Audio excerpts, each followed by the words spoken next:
Il lavoro è incessante nella sede del Comitato Provinciale della Croce Rossa di Padova, dove come ogni giorno, tranne la domenica, è aperto l'ambulatorio solidale. Qui, come nelle sedi di Piove di Sacco, Trebaseleghe, Noventa Padovana e Cittadella, si parte con la raccolta di farmaci da inviare in Ucraina, dove passano solo i convogli della Croce Rossa o negli stati di confine del martoriato paese. Ma cosa serve?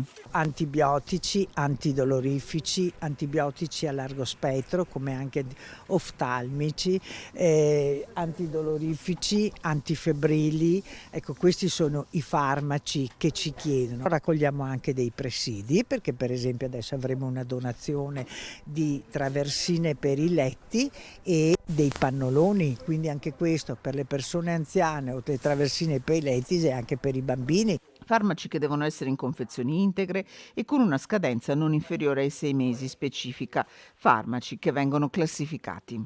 Ogni scatoletta deve essere integra e una scadenza non inferiore ai 6 mesi. Come vedete questi farmaci vengono suddivisi tutti per principio attivo, vengono caricati al computer e poi vengono fatte delle packing list che vanno ad ogni scatolone attaccate, quindi poi messi nei pallet e trasferiti che prendono la loro strada. Un lavoro di squadra e mirato a seconda delle esigenze. La solidarietà non deve andare sprecata, ricordano i volontari. Nella mia esperienza abbiamo avuto campi profughi anche all'epoca del Kosovo, anche per 5-6 anni, quindi il percorso è molto difficile e molto lungo. Noi cerchiamo di dare il massimo come ambulatorio, come diamo alle persone anche dove devono andare.